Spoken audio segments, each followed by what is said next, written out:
औरत के पास लाखों रुपयों का गहना हो और वो औरत भूखी प्यासी फिरे, यहाँ तक कि मैंने सीधे सीधे मैं कहता था कि आपकी इन औरतों, आप कहते हो बहुत सुंदर लगती है गहनों से, ये क्या सुंदर लगती है जब ये लोटा लेकर के, पानी का लोटा लेकर के और बाहर लेटरिन को जाती है और उठ बैठ करती है।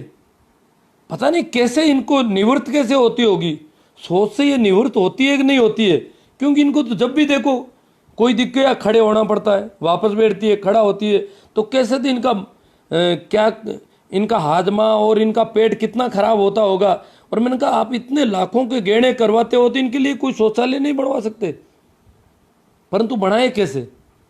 आर्थिक स्थिति तो गहना तो बहुत कंपलसरी माना जाता है, शौचालय कोई कंपलसरी थोड़ा, ये उठ बैठ निकालती रहेगी।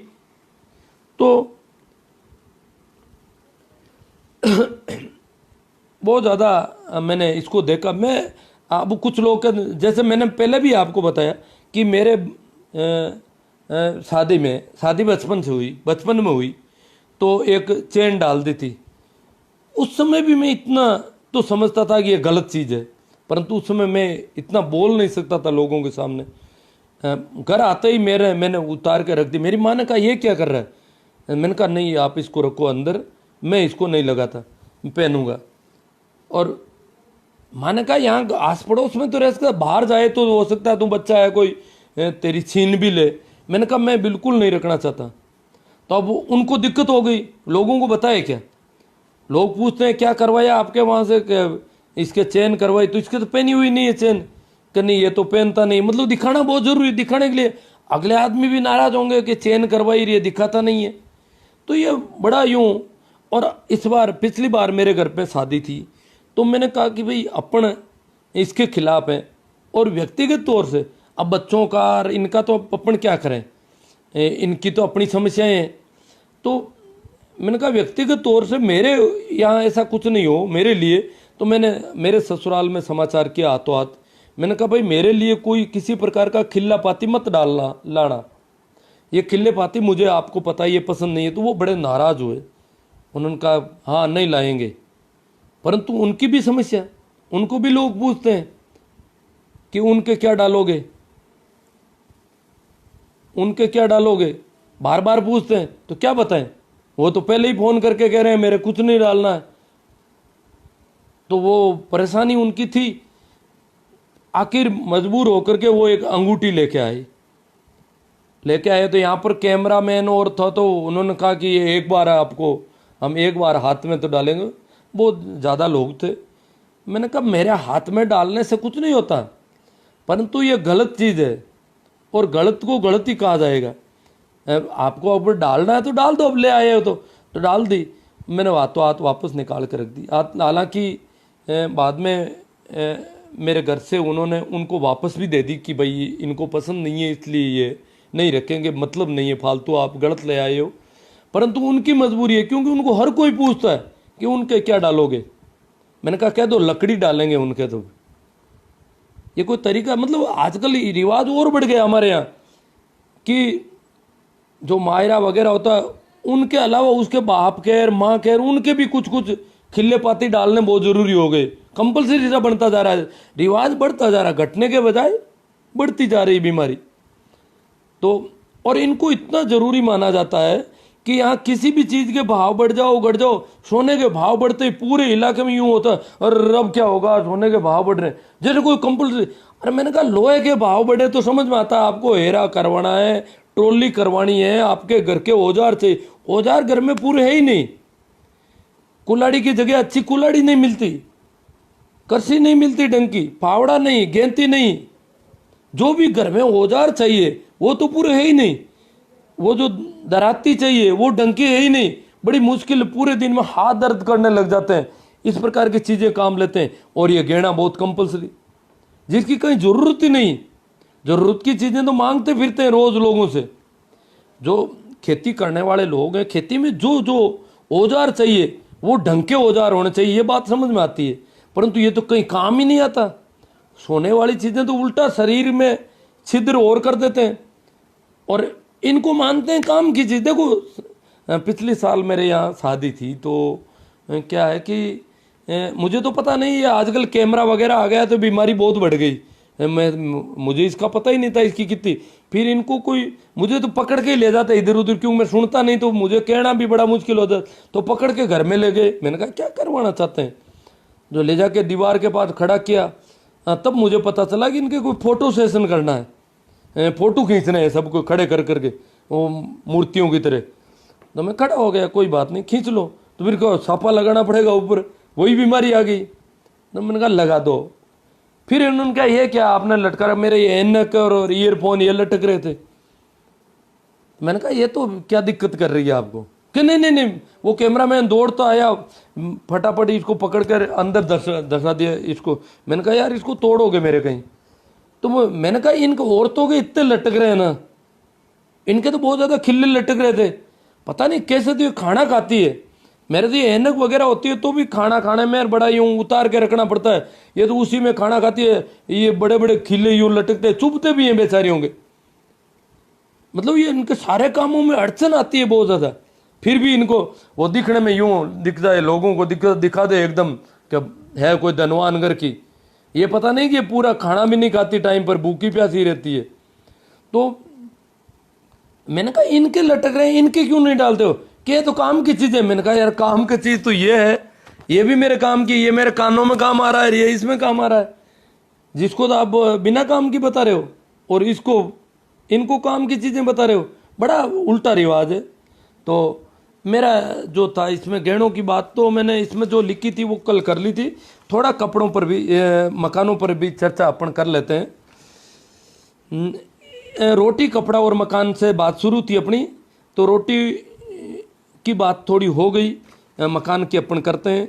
तीसरी अनिवार्य आवश्यकता मकान को ही लेते हैं। आवास के रूप में मकान की आवश्यकता अनुभव हुई, परंतु इस क्षेत्र में दिखावा बढ़ गया और एक छोटे से कमरे के निर्माण में भी आधे से अधिक खर्च उसके चेहरे की सुंदरता पर लगता है।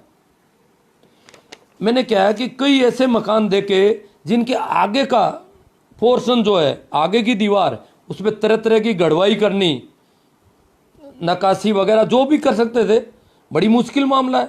उसके चक्कर में पीछे का मकान पूरा होता ही नहीं, या आगे आगे से थोड़ा खड़ा कर दिया, पीछे देखा जाए तो खड्डे पड़े हैं मकान में। मकान क्या, ऊपर से रास्ते चलते लोगों को दिखना चाहिए कि कोई मकान है, जब अंदर जाए तो पता चलता है कि इनके तो कुछ है ही नहीं, अंदर उतरना पड़ता है नीचे जा करके। अरे मैंने कहा कहाँ मकान, मतलब इस प्रकार वो एक दीवार खड़ी की जाती है। और मैंने ऐसा देखा, ये गांव में मेड़ता एरिया में मैं गया था, तो उनके क्या कि खेतों में पैदावार कोई अच्छी हो रही थी, ट्यूबवेल वगैरह से कोई अच्छी पैदावार दिख रही थी। तो शुरू में क्या है कि जब लहलाती है पैदावार, पत्ते निकल आते हैं, तो किसान को लगता है कि पता नहीं कितनी पैदावार हो जाएगी, और वो जोश ज़्यादा बढ़ जाता है। तो इसी जोश में उन्होंने मकान शुरू करवा दी, 5 मकान। तो आगे की दीवार उन्होंने गढ़वाई के पत्थर, बड़ा महंगा सौदा है, क्योंकि मेरे तो सन 78 में हमारे मकान बनाए थे, उस समय गढ़वाई का पत्थर का काम किया था। और मैं उसमें सन 78 में मैं 7वीं में पढ़ता था, परंतु गणित मेरी बहुत तेज थी, तो सारा हिसाब किताब मेरे पास रहता था। तो उसमें मजदूरी के 4 रुपये थे एक आदमी के, पहले शुरू में 3 थे, फिर 4 रेट कर दी। फिर कारीगरों के 13, 14, 15, 16, 17 तक अलग अलग रेट के कारीगर थे। वो 17 रुपये का कारीगर दिन भर में आधा फुट पत्थर को नहीं छोड़ पाता था, क्योंकि मशीन उस समय मशीन नहीं थी। तो ये गढ़वाई का काम, आर्सलेट का जो जोधपुर का पत्थर है, उसको छीलना बड़ा महंगा पड़ता था। परंतु घर में सारा वो दिखावे की बीमारी थी सब में। और मैं देखता ये क्या हो रहा है, इनको इतना रुपया दिया जा रहा है, ये एक पत्थर करेंगे तैयार, पता नहीं कितने 6 महीने में, मतलब वो थोड़ा काम हुआ। और वो मकान कई दिनों तक तो उनके दरवाजे नहीं बने, उनकी फर्श नहीं बनी, सारा सिर्फ ऊपर संयोग से ऊपर का पूरा काम हो गया, छत का। परंतु बाकी सारे काम तो लंबे समय तक, कई वर्षों तक नहीं हो सके। तो इसी प्रकार का मैंने वहाँ देखा, तो वहाँ उनकी स्थिति और भी गड़बड़ थी कि उनके वो आगे की दीवार उन्होंने खड़ी कर दी, वो गढ़वाई की, वो आगे की दीवार खड़ी हो गई 5 मकानों की, और पीछे कुछ नहीं हो पाया कई वर्षों तक। अंदर बड़े बड़े बबूल के पेड़ उग गए, खेजड़ियाँ उग गई, वो ढक गए। मैंने देखा गढ़वाई कर रखी है, वो मेले हो गए पड़े पड़े। और ये मकान बनने चाहिए थे अच्छे, परंतु ये गढ़वाई में फालतू का ये बीमारी नहीं खड़ी करते तो ये मकान तो इन आगे की एक दीवार की वजह से बन सकते थे, परंतु इस बीमारी में फंस गए। लीरियाँ लगानी आगे गढ़वाई की बहुत महंगी पड़ती थी उन दिनों। तो आज तो खैर मशीन आ गई है, इसलिए आराम से बन जाती है और सस्ती पड़ जाती है। पहले बहुत महंगा मामला था, तो मैं उसी पर चर्चा कर रहा था। तो छोटे से कमरे के निर्माण में भी आधे से अधिक खर्च उसके चेहरे की सुंदरता पर होता है। देहात के मकानों में शौचालय, स्नानघर, अध्ययन कक्ष, शयन कक्ष, परिजनों के निजी कक्ष आदि का अभाव ही है। मकान की मजबूती, रंग रोगन, दरवाजे, खिड़कियां, रोशनदान, वाश बेसिन आदि सुविधाओं के स्थान पर पत्थर की शिल्पकारी को महत्व देते हैं। जो सुविधाएं होनी चाहिए वो तो कहीं है ही नहीं। पत्थर की शिल्पकारी एक ही चीज सीखे, क्योंकि रोड पर दिखना चाहिए रास्ते पर कि फला आदमी का मकान है, ताकि लोगों को मतलब अपराध, लोगों को दुख देने के लिए, दुखी करने के लिए दिखावा ज़्यादा। मैंने वो गहना इसलिए वो चेन नहीं पहनी कि लोग देखेंगे और परेशानी होगी कि हमें भी ऐसा गढ़वाना पड़ेगा, और देखा देगा अगर किसी को करना पड़ेगा तो ये तो बहुत बुरी बात है। मैं कहता था उन दिनों, मैंने कहा लीरियाँ और अगर मजबूत पत्थर है, आर्सलेट का पत्थर है तो नींव में डालो उसको, यहाँ ऊपर क्या लगा रहे हो। अगर कोई मजबूत पत्थर है तो उसको नींव में डाला जाए, यहाँ बाहर दिखाने की क्या जरूरत है। मकान मजबूत तो नींव से होगा। तो इस प्रकार मेरा तो शुरू से ही बड़ा विद्रोही मामला था। तो ये सुविधाएं नहीं, आज ऐसे अनेक उदाहरण देखने को मिलते हैं। अधिक शिल्पकारी के कारण मकान पूर्ण भी नहीं कराए जा सके और उनमें झाड़ झंकार तक खड़े हो गए हैं। घर में स्नानघर के अभाव में औरतें नहाने के लिए परिजनों अथवा रिश्तेदारों के बाहर निकलने का इंतजार करती है। दिन पर इंतजार, गर्म पानी कर दिया पर बाहर नहीं निकलेंगे तो नहाऊंगी कैसे। घर के सारे बाहर निकलेंगे तब वो एक दरवाजे की जगह खाट खड़ी करेगी और अंदर नहाएगी। यह हालत है मकानों, दरवाजे ही नहीं पूरे। लाखों रुपयों की शिल्पकारी के घरों की औरतें शौचालय के अभाव में शौच के लिए आम रास्तों पर उठ बैठ करती रहती है। अभी हाल ही में, आजकल थोड़े शौचालय बन गए, फिर भी अभी भी उठ बैठ करने वाली औरतें काफ़ी मिल जाएगी आपको। अभी हाल ही में मेरे मकान बना था, मेरा खुद का मकान उन दिनों बना था। ये जब पैम्पलेट मैंने छपवाया था, उन दिनों मेरा मकान का काम शुरू हुआ था, 2005 के आसपास मकान बना था। उस समय ये मशीन नहीं थी गढ़वाई के लिए। मशीन होती तो मैं ज़रूर थोड़ा बहुत ठीक करवा सकता, परंतु मैं आगे का पोर्शन करवाना ज़रूरी नहीं समझता। तो मकान बनाता तो जो भी आता है एक ही बात कहता, सामने का चेहरा लोग देखे जैसा बनाना, बाकी चाहे जैसा कर लेना। बाकी मकान चाहे जैसा, सामने का चेहरा देखने जैसा होना चाहिए। मैं उनसे बोलता कि आवासीय सुविधाओं और मकान की मजबूती के लिए कोई सलाह दो, सुविधाओं के कोई सलाह दो, मकान की मजबूती की कोई सलाह दो। शिल्पकारी, लीरियां आदि मेरी औकात में भी नहीं है, और हो भी तो दिखावे की ओर में मैं नहीं पड़ता। परंतु उनके तो एक ही रेट रहती, बड़ा मकान है, कम से कम सामने तो लीरियां लगा ही लो। सामने तो लीरियां जरूर लगानी पड़ेगी सभी कोई, हर कोई। इतना बड़ा मकान बना रहे हो तो सामने की लीरियां तो बहुत जरूरी है।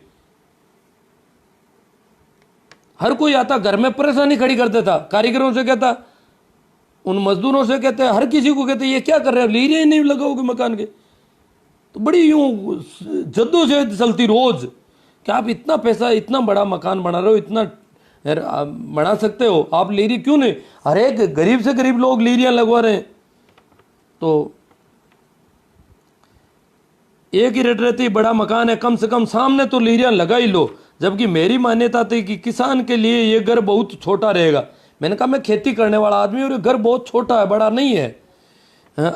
आज यदि मुझे अनाज का भंडारण करना पड़े तो इस घर में रहने की भी समस्या खड़ी हो जाएगी। सभी के लिए निजी कक्ष, अध्ययन कक्ष, शयन कक्ष तो अभी बहुत दूर की बात है। अर्थात मकान चाहे बिल्कुल सादा भी हो, पर्याप्त मकान आवश्यक है। मैं कहा करता था कि मैं तो अंदर ही रहूँगा, मैं तो घर के अंदर रहूँगा, लीरियाँ बाहर रहेगी, मेरे को क्या मतलब। मुझे तो घर के अंदर मुझे चाहिए। तो फिनिशिंग की आप कह सकते हो कि अंदर की फिनिशिंग, टाइलें वगैरह, दीवारों पर टाइलें लगवानी है, पुट्टी करवानी है, कलर अच्छा होना चाहिए ताकि रोशनी अच्छी मिले घर के लोगों को। तो ये सारी चीज़ें तो आपको हो तो मेरे समझ में, क्यों मुझे अंदर रहना है, बाहर की लीरियाँ मेरे क्या काम आएगी। तो मैंने कहा मैं तो अंदर रहूँगा, शिल्पकारी की लीरियाँ मेरे क्या रही। सुंदर दिखने की बात तो मैंने मकान के सामने का भाग तो बाड़े के अंदर रखा है। मैंने कहा मैंने सामने का भाग रास्ते पर रखा ही नहीं, अंदर की तरफ रखा है। अब रास्ते से तो मेरा मकान वैसे भी सामने का मकान दिखा ही नहीं देगा किसी को। मैं तो खुद ही अंदर रहना चाहता हूँ, बाहर में रखना चाहता नहीं चेहरा इसका। अतः घर की शिल्पकारी दिखाने के लिए मैं किसी से कहूँगा कि चलो घर तक चलते हैं, तो अगर मैं लीरियाँ लगाऊंगा तो फिर दिखाने के लिए लोगों को बुलाना होगा, मुझे बुलाऊंगा, घर पर नहीं आएंगे, रास्ते से तो दिखाई देगी नहीं। तो उनको घर पर चलते हैं, चाय पानी पिएंगे, लोगों की हील उजुत करूंगा। बहुत हील उजुत के बाद भी यदि कोई लोग मेरे घर के नज़दीक पहुंचकर जल्दी में होने के कारण फिर कभी के लिए टाल देंगे, अब मैं तो उनको लीरें दिखाने के लिए मेहनत करूंगा कि चलो चलना ही पड़ेगा, आप चाय पानी पिएंगे। देखो चाय पानी का बहाना है ये, तो मैं कैसे कहूँगी मैं लीरें दिखाऊंगा तुमको। तो कारण ये भी जल्दी में होने के कारण फिर कभी के लिए टाल देंगे, तो क्या मैं घर जाकर उन लीरियों से सिर फोड़ूंगा कि लाखों रुपए लगाए और कोई इसे देखता भी नहीं। तो ये सारी बातें जो मैं कर सकता था आपसे की, और इस पर आपके कुछ स्टेटमेंट आए हैं उन पर भी थोड़ी चर्चा हो जाए। प्रणाम सभी को, प्रणाम, नमस्कार, राम राम। तो आगे चलते हैं हम। बिंदास चर्चा हो रही है। ज़्यादा खर्च करने में पैसे की वैल्यू नहीं रहती है। हाँ,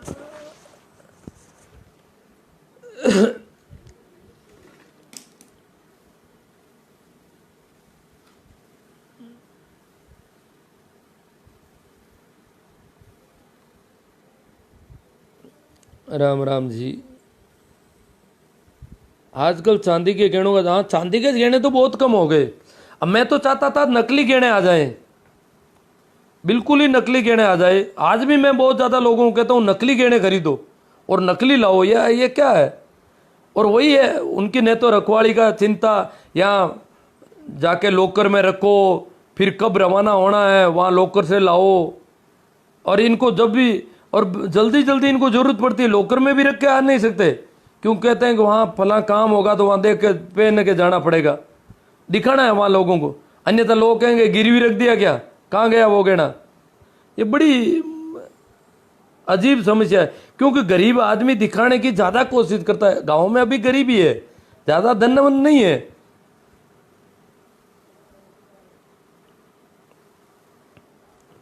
साहब जो गहने हैं शिक्षित आदमी ही ऐसा रिवाज चलाया, वही आदमी गरीबों को उकसाते हैं। हाँ देखो, शिक्षित तो मैं तो उनको मानता नहीं, शिक्षित जो इस प्रकार के काम करते हैं। मैं तो मेरी अगर कहें तो देखो, मैंने तो इसका अभियान चलाया। सबसे पहले कानों जो पैरों की बेड़ियां थी उसके लिए फिर कर चर्चाएं करता था। बेड़ियां ये निकलनी चाहिए, मैंने कहा ये हथकड़ियां हैं, ये बेड़ियां हैं। और इसके लिए मैं एक कहानी कहता था। कहानी ये थी कि एक कहानी आपको भी कह दूँगा। वो कहानी क्या है कि एक राज्य में एक ज्योतिषी द्वारा एक राजा को यह कह दिया जाता है कि तेरे राज्य में इस साल जन्म लेने वाले बच्चों में से एक तेरा हत्या का कारण होगा, उसकी वजह से तेरी हत्या होगी और वो ही तेरी मौत होगी, वो तेरे को मारेगा। तो राजा है। जैसे कृष्ण के जन्म के समय हमें कहानी पता है कि कंस को बता दिया कि तेरी बहन का 8वीं संतान जो लड़का होगा वो तेरी मौत होगी, वो तेरा हत्यारा होगा। तो उसने अपनी बहन को जेल में डाला और उन संतानों को मारना शुरू किया। अब जिस राजा को कह दिया इस वर्ष इस राज्य में जन्म लेने, जिस राजा को यह कह दिया गया कि इस वर्ष इस राज्य में जन्म लेने वाले बच्चों में से एक आपका हत्यारा होगा, तो राजा इतने लड़कों को तो बच्चों को तो मार नहीं सकता, मारना ठीक भी नहीं है, थोड़ा दयालु किस्म का था। उसने कहा कि इस बार जो भी बच्चे जन्म लेते हैं उनको एक कारागृह में डाल दिया जाए, एक जेल में डाल दिया जाए। तो जन्म के साथ ही बच्चों को कारागृह में डाल दिया। जो बड़े होते गए हथकड़ियाँ और पैरों में बेड़ियाँ डाल दी गई, जो पूरे बड़े हो गए तो मजबूत बेड़ियाँ डाल दी गई। और वो अब जिनकी ज़िंदगी कारागृह में गुजरी है पूरी ज़िंदगी, अब उनको जो बेड़ियाँ और जो चेन सांकल थी उनको वो साफ करते, उन पर फूल पत्ते कोरते और दिखाते, देखो मेरी बेड़ी मजबूत है, मेरी सांकड़ बहुत मजबूत है, तुम्हारे वाली इतनी नहीं है, ये चमकती है। वो उनको चमकदार बनाते, रोज उन पे उनको नक्काशी करते जैसी कर सकते थे, और वो लोगों को दिखाते हैं कि मेरी बहुत मजबूत है। और मतलब जिस प्रकार ये गहनों को कह रहे हैं ना, ठीक इसी प्रकार उन लोगों को आखिर में राजा की मौत हो गई। मौत होने के बाद कहा कि भाई इन लोगों को अब क्यों अंदर बिठा रखा है, तो उनको बाहर निकालने के लिए जो लोहार आए उन्होंने तोड़ने की कोशिश की बेड़ियां, तो वो लोग लड़ने लग गए कि क्यों हम नहीं तोड़ने देंगे।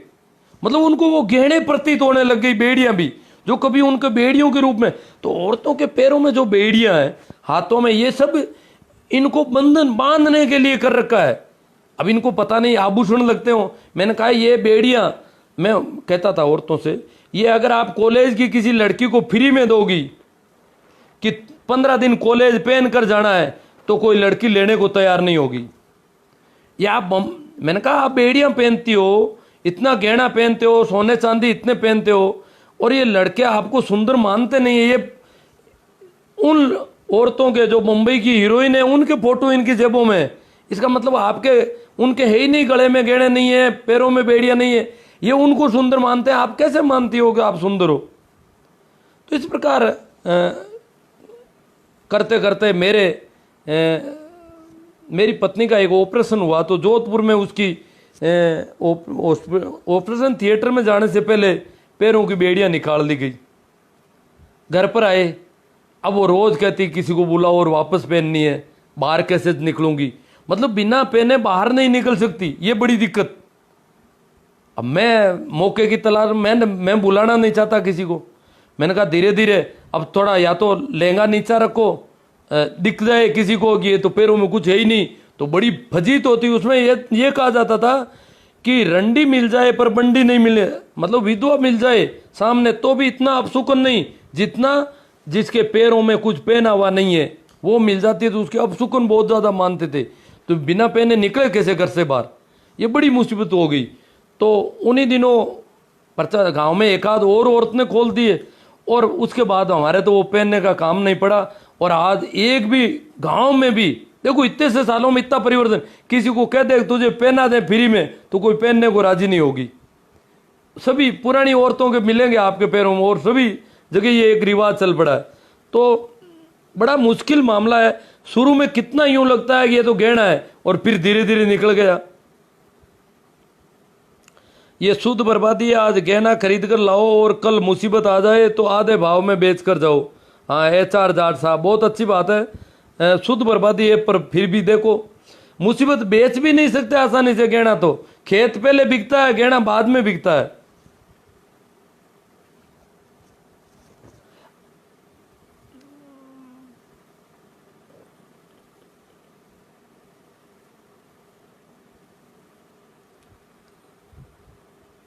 सर बोल लो तो रहने दो, अटीला जी कहते हैं गजेंद्र, ये बहुत जरूरी है, टोकन है। ये जो यहाँ पर हमारे यहाँ है, कहीं रकड़ी होती है, कहीं इतना बड़ा सा बांध लेते हैं, और कहीं और भी। उसमें भी क्या है, पहले वो गोल गोल सीधा था तो उसमें मिलावट कम थी, फिर ये नगीनों वाला आया तो उसमें तो 50-50 कर दिया पूरा ही। तो ये बोर के बिना तो पता ही नहीं चलता कि इसका पति जिंदा है कि नहीं। और मैंने कहा ये बोर खोल दिया जाए तो पति मरता है कि नहीं मरता, चेक तो करो थोड़ा। एक आध दिन बिना बोर बांधे रहो, क्या होता है, एक्सीडेंट होता है कि नहीं होता है। और ये ज्यादा कंपल्सरी है, ये बड़ा मुश्किल से टूटेगा बोर। हालांकि शहरों में रिवाज आ रहा है, और सबसे पहले यही तोड़ना चाहिए। ये क्यों भाई, ये औरत जो है कोई मांग में सिंदूर भरो, ये लोगों को दिखाओ कि देखो मैं तो शादीशुदा हूं, मैं अंगेज हूं, मैं पहले से एक आदमी की बुक हो रखी हूं।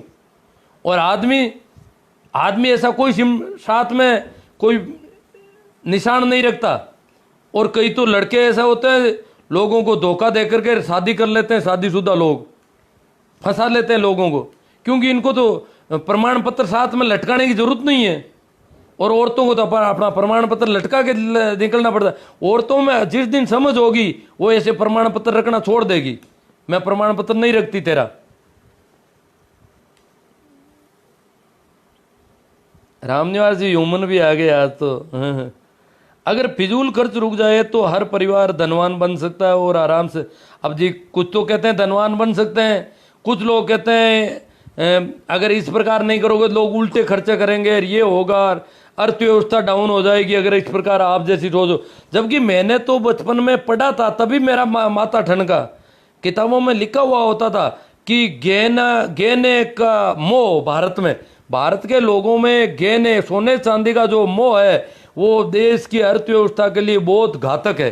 ये मैंने पढ़ा था 8वीं नम्मी की अर्थशास्त्र की किताब। उस जमाने में हमारे नम्मी में भी अर्थशास्त्र एक ऑप्शनल सब्जेक्ट होता था, तो उसमें मैंने पढ़ा था ये। तो ये ज़्यादातर मतलब गांव देहात और किसान और वो लोग इस बीमारी में ज़्यादा फंसे हुए हैं।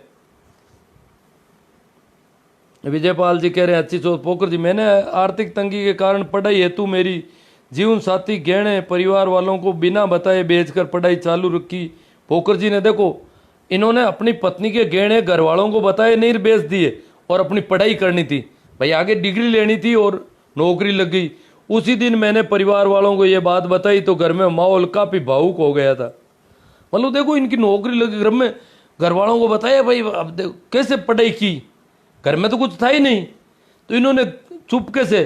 अब ये पोकर जी ने बहुत अच्छा किया, परंतु इसी बहाने को लोग कहते हैं कि ऐसी इमरजेंसी में ये काम आ जाएंगे। इमरजेंसी कहाँ है? तुम ऑपरेशन होता है तो कोई करता है इसमें? ये तो पोकर जी जैसे लोग इमरजेंसी में काम लेते हैं, बाकी नहीं लेते। इमरजेंसी मर जाते हैं लोग बीमारियों में, कोई नहीं करता। एजुकेशन में और बीमारी में अगर काम ले लिया जाए तो 50 हो तो भी कोई बात नहीं, परंतु बड़ा ब्याज देकर के जो गड़वाया गया, कितना महंगा पड़ा वो सौदा। इमरजेंसी होती भी इसी बीमारियों की वजह से इमरजेंसियां खड़ी होती है। रायचंद जी नागड़ी, गुरुजी गांवों में एक दूसरे की देखा देखी ज्यादा हो गई। कुछ भी बाजार में अगर कोई नया गहना बन के आ जाए तो उनका नया नाम रख कर ले आते हैं और फिर बजट नहीं देखा जाता है और बिना किसी कारण के सब लोग उस पर टूट पड़ते हैं। कल परसों कोरोना नाम का गहना आ जाएगा आपके। कपड़ा तो आ गया, कोरोना, सैनिटाइज, ये सारे कपड़े आने लगे, नाम दे दिए नए नए, आइसोलेटेड, क्वारंटीन, ये कपड़ों के नाम दे रहे हैं आजकल।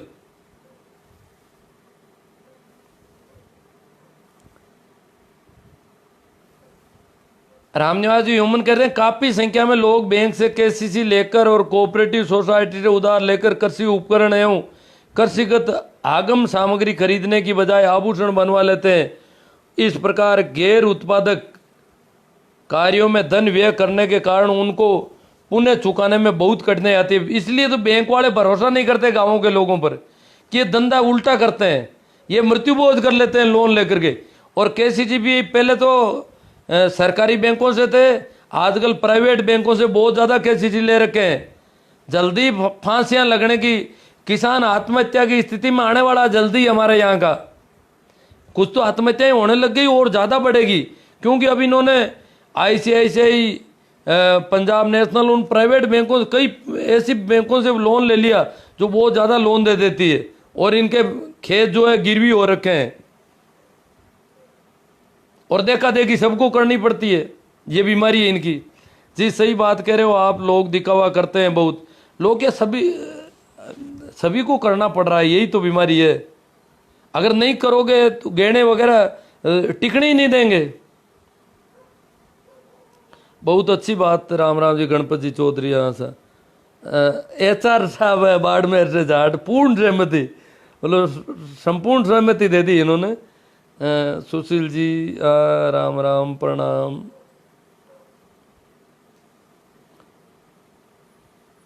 राम राम सा अच्छी सोच के लिए, लेकिन अजय तो युवा लोग मानते नहीं है। रूपा राम जी लेकर कहते मानते नहीं है लोग। राम राम सा राइट, ठीक है। ये भंवरलाल जी कटारिया क्या करें, अब देश के नाम पर बदलने की काफ़ी चर्चा हो रही है, क्या बात है? अखे दूसरे के देखा दे, एक दूसरे के देखा देगा रहा, हाँ ठीक है, लेगा जी। अब सुनील जाट, अब हर देश की एक अलग मुद्रा है। हालांकि सोना ऐसे विकल्पों में से एक है जिसका इस्तेमाल किसी भी देश में आसानी से किया जा सकता है। हाँ सही बात है। बुरे समय में आपकी जेब में सोना होना उस देश की मुद्रा की तुलना में एक बैकअप हो जाता है जो कहीं और घट रही है या स्वीकार्य नहीं है। सोने की ज्वेलरी प्रतिकूल आर्थिक परिस्थितियों में जोखिम को कम कर सकता है। सही बात है सुनील जी, परंतु यहाँ पर जो लोन लेकर के और बहुत बड़ा ब्याज दे करके जिनको करवाना पड़ता है कंपलसरी, ज्वेलरी जिनके पास धन है वो ज्वेलरी करवा के रख ले अपनी लॉकर में। सोना ज्वेलरी क्यों, सोना सीधा ही खरीद के रख लो आप, उसमें एक आधा ग्राम भी खराब नहीं होगा। जितना आपने तोल के खरीदा उतना रख लो लॉकर में। सोना वास्तव में बहुत अच्छी चीज़ है ऐसे अगर कोई रखता है तो, और उसके पास अगर धन है तो, एक्स्ट्रा पैसे है तो। बाकी जिनको गहने गड़वाने पड़ते हैं उनकी मुसीबत की बात कर रहा हूं मैं। सुनील की तो आर्थिक स्थिति काफ़ी अच्छी है तो ये इस हिसाब से बात कर रहा। न तू गोदारा जी, पोकर कनिष्क, मेरे को तो आर्थिक तंगी की वजह से मेरी जीवन साथी वो आपको हो गया।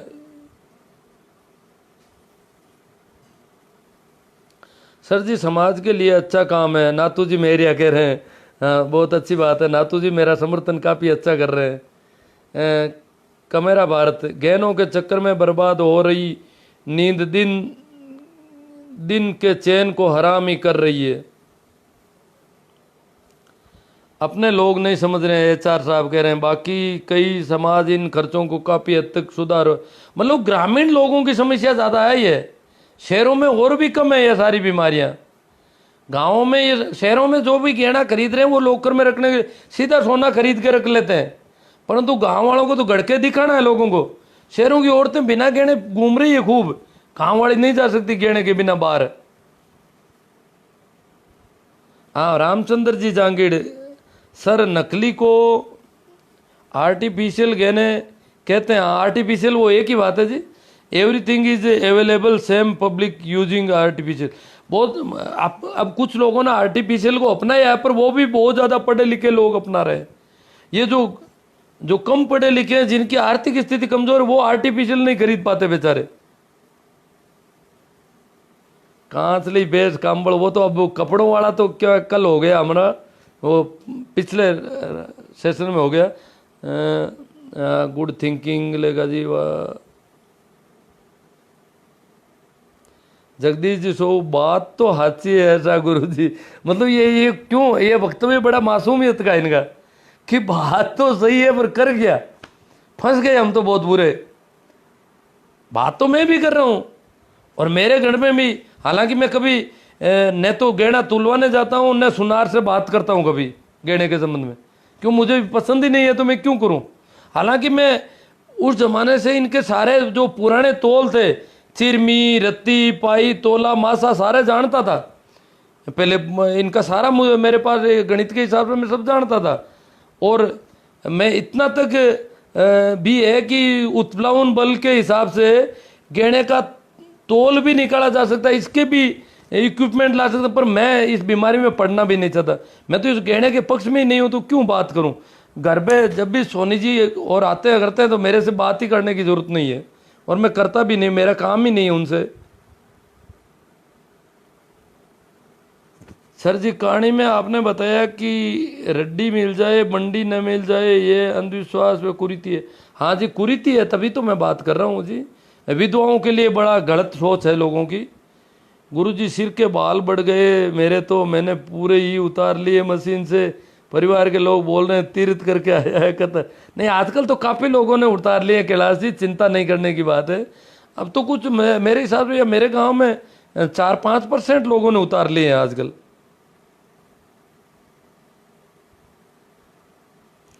रूपा शादी और मखाने में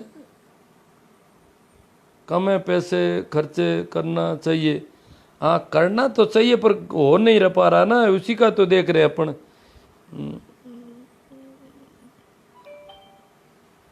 हाँ भाई सुखदेव जी क्या कह रहे हैं, आपकी बात कौन सीजी लेकर और कोऑपरेटिव सोसाइटी से उधार लेकर खरीदने के बजाय आभूषण करने उत्पादक कार्यों में धन व्यय करने के कारण चुकाने में बहुत कर देते, इसलिए तो हाँ वो ह्यूमन साहब वाला सेम ही है इनका। बेस और कांसली का आज अब जाने दो। अब लोग आजकल दिखावा बहुत करते हैं। अब लोग क्या है कि ज़्यादातर लोगों की स्थिति है जी, आप नागड़ी आए थे सर जी, सुखदेव। हाँ, नागड़ी में मैं नौकरी कर चुका हूँ 7-8 साल तक। नागड़ी के कुछ लोग जानते हैं। मैंने उन दिनों एक दिन कोई मिल गया था मेरे मोटरसाइकिल लेकर के, मैं पैदल चल रहा था तो मैंने हाथ दिया तो उसने बिठा लिया। फिर बोला कि आप मेरा नाम लेकर बताया कि आप वो हैं क्या। मैंने कहा हाँ मैं शिव नारायण हूँ। कि आपने उस ज़माने में हमें एक बात कही थी, वो आज भी याद है। आपने उन दिनों इतनी पहले कैसे भविष्यवाणी कर दी। मैंने उन दिनों उनको कहा था कि आने वाले दिनों में ये कागज़ की करेंसी नहीं चलेगी, ऑनलाइन लेन देन होगा, ई बटुए होंगे, इंटरनेट के बटुए, मनी रखने, ई पॉकेट, जिनमें पैसा रुपये पैसे लेने देने नहीं पड़ेंगे। जिसको देने होंगे सीधा ट्रांसफ़र होगी मनी। और ऐसी दुकानें हो जाएगी जिन पे कि दुकानदार बैठा नहीं होगा, हम उसको ऑपरेट करके, और हमें कितनी मिर्ची चाहिए कितना क्या चाहिए, दुकानदार नहीं बैठेगा आने वाले ज़माने में जब ज़्यादा लोग पढ़े लिखे होंगे। मैं उन दिनों प्रचार करता था इस बात का कि अगर आज आपके बच्चे अनपढ़ रह गए, अभी जो जन्म ले रहे हैं, इनको अभी 70-80 साल जीना है इस ज़मीन पर, और ये ज़मीन यहाँ पर बदलाव बहुत तेज़ी से होंगे आने वाले दिनों में, तब ये क्या करेंगे। ये अनपढ़ बच्चे ऐसी ऐसी चीज़ें आएगी उनको ऑपरेट करना नहीं जानेंगे। तो ये ऐसी दुकानें नहीं होगी जहाँ पर आदमी बैठा होगा और इस प्रकार तोल तोल के चीज़ें देगा, और देगा तो वो फर्जीवाड़ा ज़्यादा होगा। जबकि ऐसी दुकानें हो जाएगी, ऐसे पेट्रोल पंप होंगे, ये होंगे जो ह्यूमन लेस होंगे, आदमी नहीं होगा वहाँ पर, सीधी मशीन होगी, हम ऑपरेट करेंगे इस प्रकार होगा। तो ये ऐसी बातें मैंने उन दिनों उनको कही थी। तो नागड़ी में मैं रहा हूँ 7-8 साल तक, और काफ़ी लोग जानते हैं मुझे। वैसे जोधपुर में भी जो नए बच्चे जन्मे हैं उनको पता नहीं है, जोधपुर में बिलाड़ा में एक एडवोकेट है सर, जो 1 किलो सोने के गहने पहन कर घूमते थे। 3 दिन पहले उनकी हत्या हो गई गहने लूटने के चक्कर में। तो चलो देखो साहब, मैं ये लूटने का बहुत ज़्यादा, मैंने कहा ये केर तोड़ने वाली औरत है ना, चोर नहीं हमारे लगा। मैं बहुत ज़्यादा कहता था कि हमारे कहते हैं भरतपुर में तो अच्छे कपड़े पहने हुए हों, यूपी में तो चोर आते हैं तो पकड़ कर कपड़े खुलवा के ले जाते हैं। मैंने कहा यार वो चोर हमारे यहाँ कब आएंगे, आज भी नहीं आए। पता नहीं क्या है यहाँ की पुलिस ने क्या कर रखा है कि चोर नहीं हो रहे हैं यहाँ। ऐसे चोर हो जाए, मैंने कहा इनके कान तोड़ के ले जाएं, जो गहने पहनती इनके बोर वगैरह तोड़ के ले जाएं, तो क्या गड़वाएगी अपने आप। चोरों के बिना ये मामला सलटेगा ही नहीं। तो बहुत अच्छी बात है, जो भी चोर हैं वो धन्यवाद के पात्र हैं। ये कुरीति चोर ही तोड़ सकेंगे, मुझे तो यही लग रहा है अब आने वाले दिनों में। और या फिर एजुकेशन बढ़ जाए और ग्लोबलाइजेशन का, वैश्वीकरण का प्रभाव हो, उससे कोई फर्क पड़े, और जो एजुकेटेड और पढ़ी लिखी नौकरी पेशा लड़कियां हैं वो बोर रखना भी बंद कर दे। अभी तो इनको ये सलवार सूट भी नहीं पहन पाती बेचारी ससुराल में। अभी इनको बदलाव करने में हमारे यहाँ झुंझुनू सीकर चूरू तक तो सलवार सूट हो गए। यहाँ सलवार सूट आ जाएगा तो भी बोर हट जाएगा हमारे यहाँ। कुछ पहनावे में चेंजेस आएंगे तो काफ़ी फर्क पड़ेगा। फर्क तो आशा है काफ़ी है, पर चोर इसको बहुत जल्दी निबेड़ सकते हैं इस काम को। अरबी लोगों की ओर में लगे हुए हैं। हाँ, अभी अभी सोने के शौकीन को पाली में मौत के घाट उतार दिया सुंदरता के। हाँ यही है, सोजत की ये बात कर रहे हैं ना वकील साहब की। बिलाड़ा तो जोधपुर में है, मैंने सोचा सोजत की बात कर रहे हैं। तो पाली में उतार दिया, यही होंगे और तो क्या है। हाँ, तो ये सोना के दाम बहुत है, रिक्वेस्ट एक्सेप्ट करना, देखेंगे गेना साहब आपकी। काया ने जोखिम नहीं माया ने है। सामाजिक जीवन में सम्मानजनक स्थिति पर आर्थिक स्तर के कुप्रभाव को रोकने के उपाय वर्तमान परिप्रेक्ष्य सुझाव देने हैं बागरे जी हैं। सम्मानजनक इस सामाजिक जीवन में अजी समाज तो सम्मान गलत लोगों का कर रहा है ना, करें क्या। मैं तो अपमानजनक ही जी ले अपन तो। सम्मान तो समाज की दृष्टि भी गलत लोगों को सम्मानित कर रही है। जिनके गहना है उनको आगे बुलाया जाता है, जिन औरतों के अच्छा गहना दिखा उनको जब कहीं भोज में जाती है, कोई खाने शादी ब्याह में, तो उनकी पुरस्कारी वाले भी ज़्यादा घूमते हैं। उनको जगह जगह उनकी अलग कदर होती है, जिनके कम गहना उनकी कम होती है। हालत सम्मान है कहाँ, अपमान हो रहा है।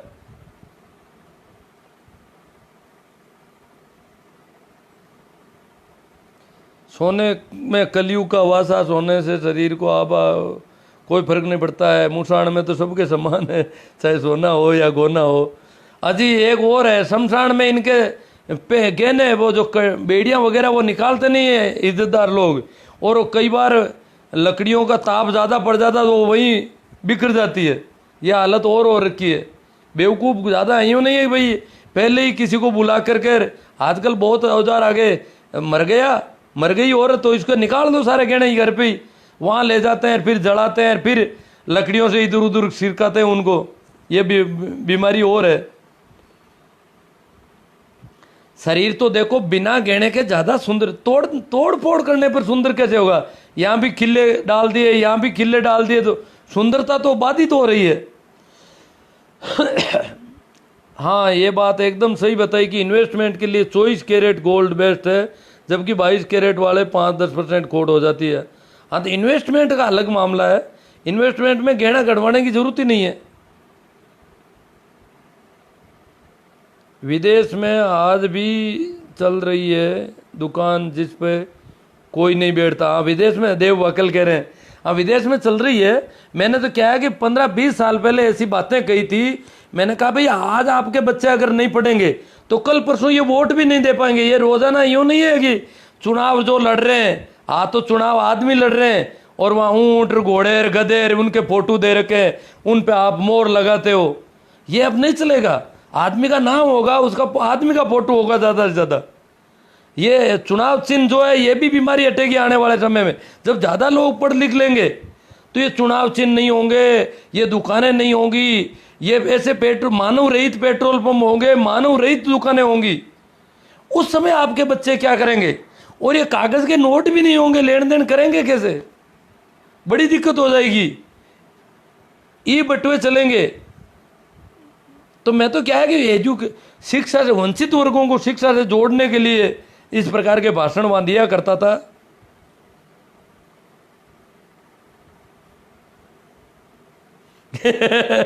भंवरलाल जी काजी ने कहते चोरों का एक संगठन बना लो। संगठन तो क्या बनाए, पर वो आए नहीं जी। बहुत इंतजार पूरा हो गया, अब तो लगभग इंतजार अब नहीं आने वाला इधर चोर। भागीरथ जी कह रहे हैं कि पंजाब हरियाणा में सलवार सूट महिलाएं सबसे बड़ा बोर बांधती है, बोर का पहनावे से। हाँ, तो बड़ा बोर बांधती है, तब तो कोई फर्क नहीं पड़ा। कुछ गहने कम ज़्यादा हो सकते हैं, बाकी सही बात है सलवार सूट में भी नहीं चेंज हुआ है। तो ये जो नौकरी वाली जो बाहर पढ़ी लिखी है, दिल्ली बॉम्बे IAS RS जो बन रही है, वो बिना बोर के रहती है, तो उनकी देखा देखी फिर टीचर लाइन वाली भी अब पढ़ी लिखी टीचर बन गई, कई तो बोर बांध के आती है स्कूलों में। तो ये लड़कियां कुछ पहना में जो साड़ी पहनती है वो औरतें बोर नहीं बांधती है जी। भाई भागीरथ जी ने बहुत अच्छी बात कही है। ये टिकम जी सियाग तो बहुत बड़े प्रसंग ले आते हैं, ये पढ़ ही नहीं पाता मैं तो। भागीरथ जी जो साड़ी है ना बांधने वाली औरतें बोर वगैरह ये नहीं पहनती है, उनके गहने कम हो जाते हैं। तो साड़ी का चलन आ जाए, या तो कुछ ऐसे चलन आ जाए, चेंज हो जाए, तो शहरों के रिवाज कम कर सकते हैं इसको। बेनीवाल साहब कहते हैं मायरा व देश में जो सोनों के गहने गढ़े जाते हैं उनमें सबसे ज़्यादा खोट होता है, क्योंकि वो कभी बिक नहीं सकते। औरतें उनको कभी बिकने नहीं देती, और इस मनोविज्ञान को सोनार अच्छी तरह से जानते हैं। तो सोने का काम करने वालों को पता है कि उसमें डाल, क्योंकि उसको तो बेच ही नहीं सकते ना। जैसे पीयर पक्ष ने जो गहना करवा दिया उसको तो वो बेचने नहीं देगी वहाँ पर, और जो गहना किसी ने दूसरे ने डाला है उसको भी बेचा नहीं सकता। और बेचे तो उस सुनार का पता नहीं वो सुनार कहाँ है। बड़ा है ये तो। उनके कागज पहले फट जाते हैं, जो उन कागजों पे लिखा हुआ होता है गारंटी का कि भाई मैं इनको इतना प्रतिशत काट करके खरीद लूंगा वापस। तो उनको क्या है कि वो देखते हैं कि पहली बात तो ये गहने आने वाले ही नहीं है, आएंगे तो 20 साल बाद में, तब तक इनके कागज फट जाएंगे। इसलिए ये तो गहना तो वैसे भी बेनीवाल साहब 0.1% ही वापस जाता है उस सुनार के पास। ये सुनारों से आप आंकड़े ले लेना बन रही। और मायरे और देश वाला तो वैसे भी आने का काम ही नहीं है उसका। तो हुक्माराम, आपकी बातें सुनकर बहुत बहुत बधाई हो आपको। हुक्माराम कलवाणिया एक्स आर्मी मैन कह रहे हैं, हाँ, शिक्षा से बड़ा कोई सोना नहीं है। बात तो बहुत सही है आपकी, पर करें क्या, शिक्षा होने के बाद भी सोना जरूरी, करें क्या अब।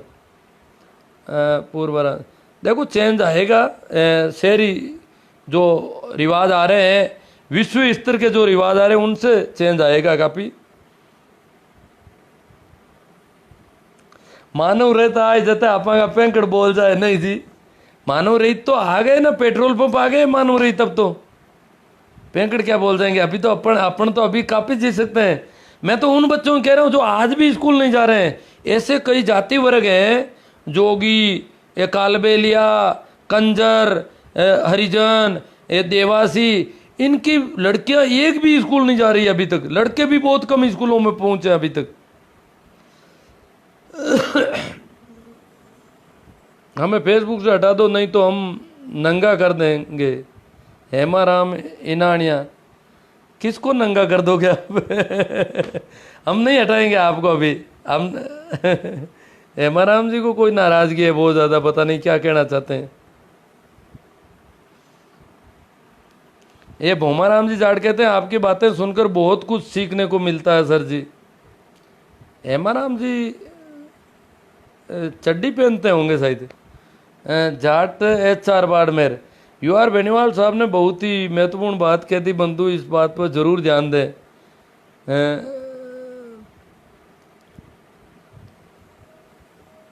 थे घरवाली को बोल रहे हो।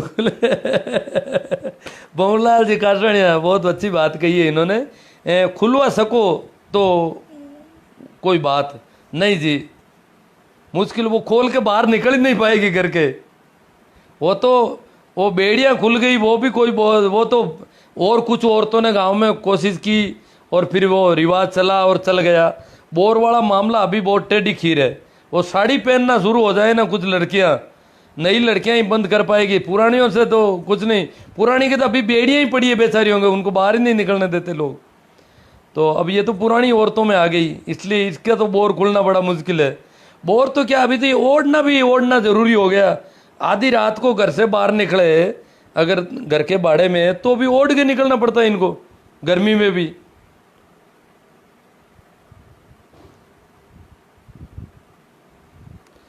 सरवण राम जी गांधी कह रहे हैं जाहिल से कि गहनों में थोड़ा अंतर रख दें तो देरानी जिटानी में जिंदगी भर का टकराव रहता है। हाँ, तबीयत खराब हो जाती है, सिर दर्द रहता है, पेट दर्द होता है, कई बीमारियां पैदा हो जाती है इस गहने की वजह से। गुरुजी, शेखावाटी में, मारवाड़ में पहनावे में बहुत फर्क है। हाँ फर्क है जी, बिल्कुल सही कहा आपने साहब, बिल्कुल सही कहा। तो इसको चेंजेस देखो, मेरा कहने का मतलब ये नहीं है कि इसमें हम अगर इतने लोग जब भी चेंज होता है उसके पक्ष में खड़े हो और पुराने के खिलाफ बोलने की हिम्मत रखें। कुछ उन लोगों को संबल मिले जो चेंजेस ला रहे हैं, जहां भी बदलाव आता है उसके हम पक्षधर बने। नवाचार जो भी आता है उसके पक्ष में अगर अपन, हम क्या है कि ध्यान ही नहीं रखते, बेवकूफ़ी में कई बार बदलाव के खिलाफ बोल जाते हैं, नवाचार के खिलाफ बोल जाते हैं। वो नहीं होना चाहिए हमारे अंदर। यही तो मैं जो इतना ज़्यादा क्यों कह रहा हूँ, ये सेशन क्यों ले रहा हूँ, ये इसलिए है कि आप नवाचार के पक्ष में बढ़ जाओ। जहाँ भी नवाचार हो उसके पक्ष में खड़े हो जाएं अपन इतने लोग। और ये नहीं क्योंकि हवा खराब है, समाज में दूसरी तरह की बातें चलती है, उनके साथ हम भी वैसी ही बातें शुरू कर देते हैं। कुछ नयापन आया, हम कहते हैं तो गलत आ गया, तो हम नुकसान कर देंगे समाज का। तो हमें नवाचार के पक्ष में खड़ा होना है, बदलाव के पक्ष में खड़ा होना है। अगर हम इस प्रकार का ये वातावरण चलेगा, नए लोगों को प्रोत्साहन मिलेगा, नवाचार को प्रोत्साहन मिलेगा, बदलाव को प्रोत्साहन मिलेगा, तो चेंजेस आसानी से आ सकेंगे। नहीं तो अगर हम भी इसी प्रकार करते रहे, उन्हीं की बोली, उन्हीं की देखा देखी बोलते रहे जो सामान्य लोग बोलते हैं, तो हम नुकसान ज़्यादा कर देंगे।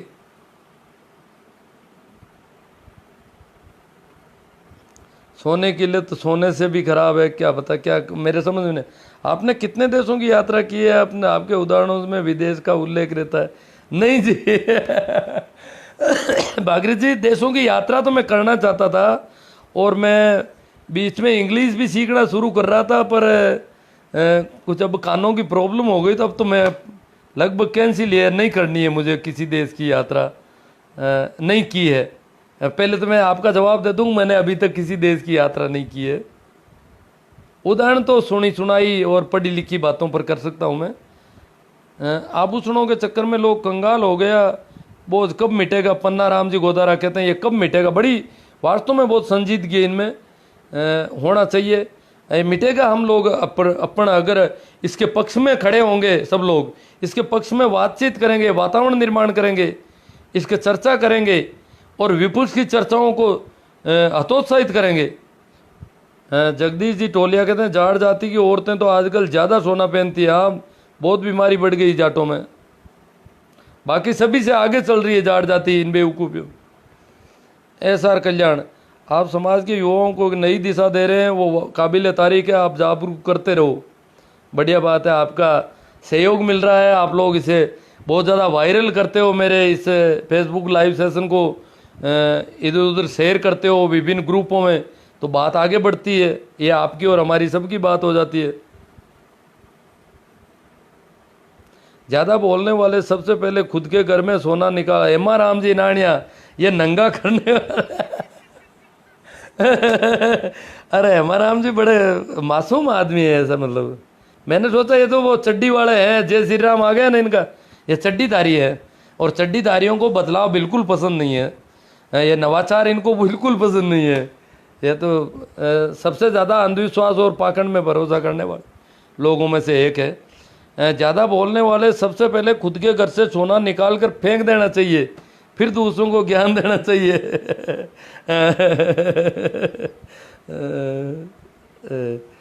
खिया राम जी दत्तरवाड़ा, गुरुजी विषय को छोड़कर बात कह रहे हो कि गुरुदेव जी रामलाल जी सिया के सिद्ध योग के अनुसंधान करके इस पर लाइव आए। गुरुजी अजी वो तो मैं जानता नहीं इसको।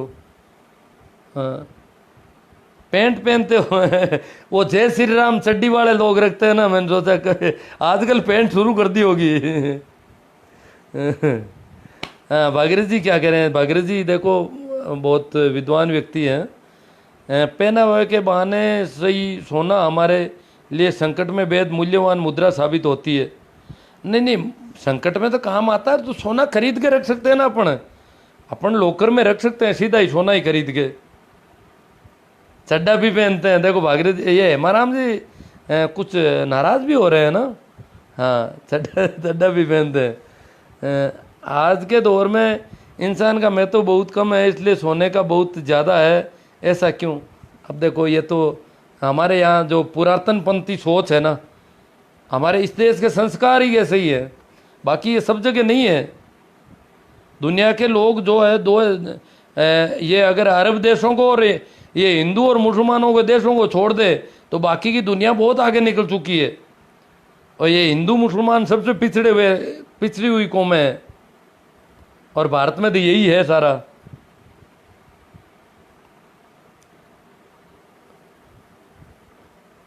हुक्मा राम जी साहब, आप देश के लिए हित के लिए बहुत बहुत धन्यवाद। ऐसा आदमी तलाश है, मैं मृत्युबोध के खिलाफ हूँ साहब। क्या सही कहा या गलत साहब? हुक्मा राम कल्याण, बढ़िया बात है। आर्मी मैन जी बहुत बढ़िया, आपका सहयोग मिल रहा है मुझे। नहीं कराना सर, अभी कोविड-19 चल रहा है। इंसान बने रहने के लिए जाति और धर्म से ऊपर उठना होगा, मेघवंशी जी कह रहे हैं। यूट्यूब पर सिद्ध योग के वीडियो मिल जाएंगे गुरुजी। अजी मैं सुन नहीं पाता हूँ ये, अब मैं जो पहले कुछ सुन चुका हूँ वो सुन चुका हूँ।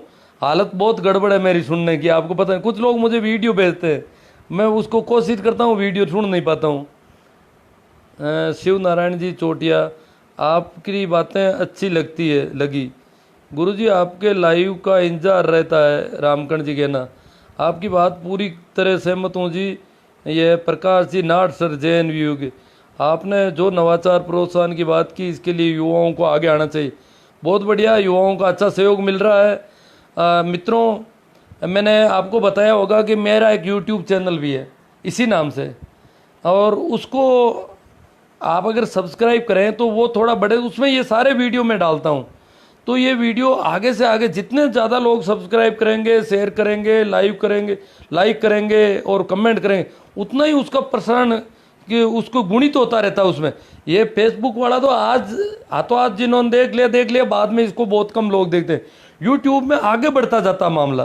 तो मैंने ये देखा है उसका कि उसमें अगर ज़्यादा लोग अगर उसको देखें और आगे देखें, उसमें वीडियो भी कई तरह के, मैं एजुकेशन से संबंधित वीडियो भी है, कई तरह के काम के वीडियो मिल जाएंगे आपको। तो उसकी तरफ भी आप लोगों को ध्यान देना है। इस पोस्ट को भी ज़्यादा से ज़्यादा शेयर करना है, लाइक करना है। हाँ, ये क्या आ गया इनका, भागीरथ जी सामाजिक जीवन में सम्मानजनक, ये तो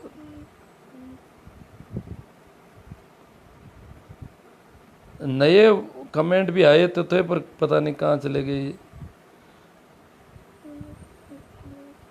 जगदीश जी ठोलिया कहते हैं जाटों में कर्ज कितने? अजी कर्ज सभी जाट, दलित, ये प्रजापत, गांवों में रहने वाले, देहात, मेरे कहने का मतलब देहात की सारी कौमें है।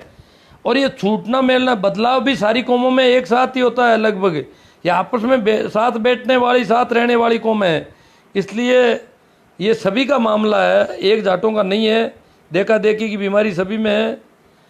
हाँ, मोहनलाल जी कारसनिया जी कह रहे हैं सुधार व्यक्तिगत संभव है, सामाजिक सुधार की बात करके जीवन के कीमती समय को नष्ट करना उचित नहीं है। अपन खुद सुधर जाएं तो सुधार स्वतः होगा। स्वामी जी, आप केवल साधना की बात करो तो ठीक है, समाज नहीं सुधरने वाला। अजी मैं कब कहता हूँ सुधरने वाला? आपकी स्कूल के बच्चे, आपकी नीति है, उनको सुधारो। चल रहा है, कुछ और भी स्कूल से संबंधित भी आएंगे। कई तरह के लोगों की रिक्वेस्ट आ रही है, कई तरह के वीडियो मुझे करने हैं। अभी मैं किसी का नाम नहीं लेता हूँ। हेमा राम जी नानिया, हाँ जी, अजी आप नाम ले लेते तो भी ठीक रहता यार। मैं किसी का नाम नहीं लेता हूँ, लेकिन जानना चाहता हूँ कि दुनिया का सबसे ज़्यादा ज्ञानी अपने घर से निकलकर सोना सड़क पर कब फेंकेंगे? हेमा राम जी वास्तव में बहुत सीधे आदमी है, सीधे साधे आदमी है। और नाराज़गी इसलिए है कि ये छूट नहीं रहा है। हेमा राम जी को भी पता है मामला तो गड़बड़ है, परंतु ये छूट ही नहीं रहा है। जब जो बोलने वाला है उससे नहीं छूट रहा है तो दूसरों को क्यों कहता है? फालतू हमें परेशान कर रहे हो आप ऐसी बातें कह करके। हेमा राम जी को इसलिए परेशानी हो रही है। हीरा राम जी के मेघवाल कहते हैं गुरुजी मेरा नाम नहीं आया। पता नहीं कोई कमेंट था आपका, कहाँ चला गया देख रहा हूँ मैं।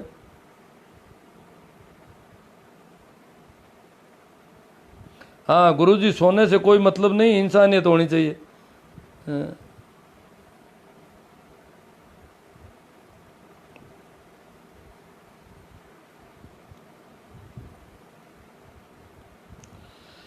तो ठीक है मित्रों, आपसे मैं एक बार फिर इस बात का अनुरोध करूं कि इसे ज़्यादा से ज़्यादा शेयर करें विभिन्न व्हाट्सएप ग्रुपों में, विभिन्न फेसबुक ग्रुपों में। इससे जितना ज़्यादा आप शेयर करेंगे उतनी ही हमारी ये बात आगे पहुंचेगी। और इसके साथ मेरा यूट्यूब चैनल भी आप ज़रूर संभालें, उसको सब्सक्राइब करना, लाइक करना, शेयर करना, ये सब आपके सहयोग पर निर्भर है। आप ही की वजह से वो आगे बढ़ेगा मामला। ठीक है, आप लोगों का बहुत अच्छा सहयोग मिला। मेरे ये सारे लाइव करने का मतलब मैं ये नहीं कहता कि ये बदलाव हो जाएंगे। मैंने कहा हम बदलाव के पक्ष में खड़े हों, हम नवाचार के पक्ष में खड़े हों, हम नवाचार के खिलाफ बोलने वालों के खिलाफ खड़े हों। भागीरथ जी राजपुरोहित, आपकी विषय पर पकड़ और तार्किकता के आधार पर जवाब बेहद प्रभावशाली है। हाँ ठीक है, वो तो भागीरथ जी ठीक है, जो भी है विषय पर तो क्या है, कुछ बातें छूट भी जाती है, कई बार कुछ बातें हो जाती है। जो भी है अपन ने काफ़ी चर्चा कर ली। इतना कहकर मैं ये आज का सेशन यहीं पूरा करता हूँ। धन्यवाद, राम राम, प्रणाम, नमस्कार।